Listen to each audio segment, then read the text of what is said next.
9월 9일 9시 기도회 시작하도록 하겠습니다. 오늘은 언약 잡은 사람이라는 제목으로 말씀을 나누도록 하겠습니다.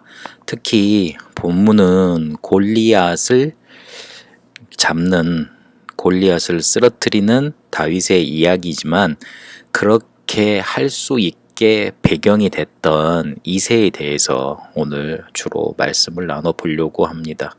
우리가 평상시에 반드시 해야 될 게 있습니다. 그게 뭐냐면 서밋 타임입니다. 조금만 말씀을 펼쳐놓고 아침 저녁으로 하나님께 언약을 잡고 강단의 흐름을 따라 기도할 수 있으면 됩니다. 그게 서밋 타임입니다. 23시간 55분을 세상에 완전히 묶여서 산다 할지라도 단 5분간만 우리에게 있으면 승리하게 돼 있습니다.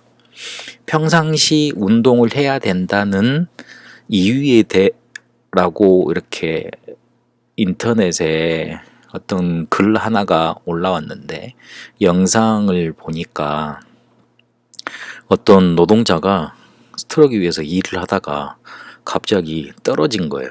근데 떨어졌는데 바닥으로 확 떨어지지 않고 그 트럭 이렇게 이렇게 벽 있지 않습니까? 이게 거기에 딱 다리를 걸치더라고요. 그래가지고 거기서 이렇게 윗몸 일으키기를 하더라고요. 근데 그 당시에 갑자기 떨어졌을 당시에 옆에서 차가 이렇게 착 스치고 지나갈 타임이었어요. 근데 그 사람이 다리에 힘이 있으니까 평소에 운동을 많이 해놨으니까 딱 그 트럭 그 옆에 이렇게 벽 있죠. 거기에 딱 다리를 걸치고 가뿐히 일어서서 사고를 면하게 되더라고요. 평상시 운동을 하게 되면 우리가 비상시가 되면 능력이 나타나고 이렇게 힘이 발휘가 됩니다. 서밋타임을 왜 반드시 평상시에 계속 가지고 있어야 되느냐?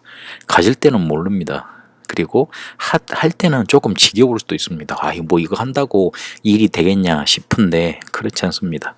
내 존재와 그리고 내 가치에 응답이 자꾸만 임하게 됩니다. 그래서 내가 하는 일에 내가 있는 곳에 필요한 사람이 되는 겁니다. 근데 쉬운 말로 하면 내게 응답이 자꾸만 이렇게 쌓여서 오고 그리고 힘이 생기게 돼 있고 뭔가 다른 비밀이 자꾸만 갖춰지게 돼 있습니다. 그게 하나 둘씩 그렇게 오는 겁니다. 그러면서 세상에 필요한 사람으로 거기에 필요한 사람으로 내 존재 가치가 자꾸만 올라가게 돼 있습니다. 이러면 개인이 특별한 시간도 가져지면서 서밋 자세도 생기고 그러면서 모든 일들, 사건들이 작품이 되게 되는 겁니다.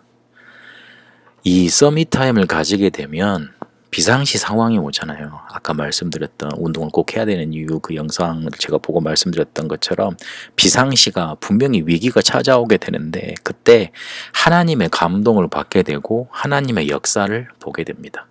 서밋 타임을 계속 가지고 있으면 하나님이 비상시기에 역사를 일으키십니다. 그러나 이게 귀찮다고 안 가져버리면 힘들다고 아예 없애버리면 비상시가 오거나 어려운 일이 오면 두려움이 먼저 찾아옵니다. 이스라엘 백성이 골리앗을 만났는데 다들 두려움이 먼저 찾아왔어요. 그런데 다윗은요 골리앗 앞에 담대히 나갔습니다. 뭐가 차입니까? 하나님의 감동 입어서 하나님이 주시는 용기로 골리앗 앞에 다윗이 쓴 겁니다. 근데 그 앞에 무슨 말이 있습니까? 다윗이 시 쓰고 목동하면서 찬양하고 평상시에 서밋타임 가졌던 게 많이 기록되어 있습니다. 사무엘상 16장 13절에는 하나님의 신에 여호와의 신에 크게 감동됐다고 그래 되어 있습니다. 수금도 잘 탔다 그랬습니다. 그게 다른 겁니다. 다윗이 대단했던 게 아니고 서밋타임을 평소에 가졌던 겁니다. 그러니 비상시가 오니까 하나님의 역사, 감동에 딱 사로잡혀 버린 겁니다. 그때는 잘 모릅니다. 그러나 반드시 평상시에 계속 가지고 있으면 비상시에 달라집니다. 비상시에 이 서밋타임이 없이 살다 보니까 두려움이 먼저 잡히고 자꾸만 잘못된 판단으로 가게 됩니다. 그러다가 그 잘못된 실패 저주 쇠양 속에 콱 묶여버리게 됩니다. 언약을 그렇게 선택하는 훈련이 우리에게 날마다 있어야 되겠고, 그런 믿음의 결단이 우리에게 있어야 되겠습니다. 어려움이 온 현장, 그리고 어려운 현장, 그리고 위기 만났다면 거기에 올인하는 걸 선택해야 됩니다. 대부분 사람들은 쉬운 일을 선택하고 그리고 어렵지 않은 현장으로 가려고 그러고 내가 편한 자리를 가려고 그럽니다. 그렇지 않습니다. 세상에 거창고입니까? 거기에서도 이렇게 직업을 선택하는 기준 중에 보니까 남들이 선택하지 않는 곳을 가라, 월급을 적게 주는 곳으로 가라, 그리고 가운데 길로 가지 말고 가장자리로 가라, 그렇게까지 말을 하더라고요. 세상에서도 좀 뛰어난 사람들은 레드오션을 차지하지 않고 아직 사람들이 못 본 곳 블루오션을 향해서 갈 수 있는 눈이 열려 있는 사람들입니다.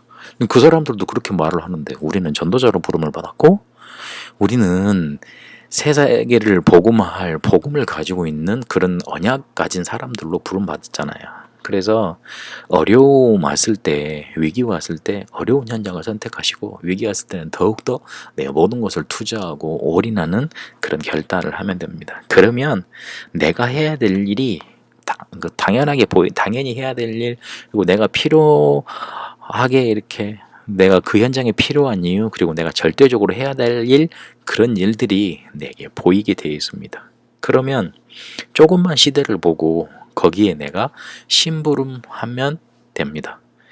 시대를 본다 그래서 마음이 들떠 가지고 그래 내가 시대적인 뭔가 돼야 되겠다 그렇게 결단하는 말이 아니고, 조그만 일, 자그만 일 하면 됩니다. 내가 조그만 서밋타임에 그 증인으로 내가 있는 현장 앞에서 서겠다, 그렇게만 결단해도 됩니다.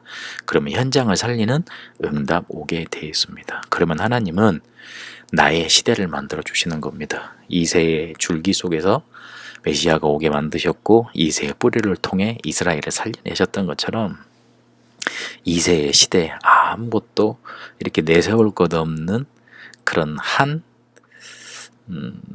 사내의 가정 속에서 왕도 태어나게 하시고 메시아도 오게 하셨던 것처럼, 그렇게 이새의 시대를 열어가셨습니다. 우리의 시대, 나의 시대, 그렇게 하나님은 열어가십니다. 언약을 선택하게 되시길 바랍니다. 그러려면 반드시 평상시에 서밋 타입 조금만 가지면 됩니다. 그냥 메시지 조금 들으시면 돼요. 기도 많이 하는 것보다 메시지 듣는 게 낫습니다. 기도 많이 하다 보면 자꾸만 내 뭔가 해결하려고, 내 뭔가 충족하려고 그러거든요. 그래서 그냥 메시지 듣는 거 계속 지속하시면 됩니다. 언약 선택하시는 축복 속에 있게 되시길 바랍니다. 하나님, 평상시에 반드시 서밋 타임 속에 들어가 언약 선택하는 응답 있게 하여 주옵소서. 우리의 작은 믿음의 결단 통해 하나님이 시대를 살리시고 복음 증거되게 하시는 그 언약의 여정 속에 날마다 있게 하여 주옵소서. 살아계신 우리 주 예수 그리스도의 이름으로 기도합니다. 아멘.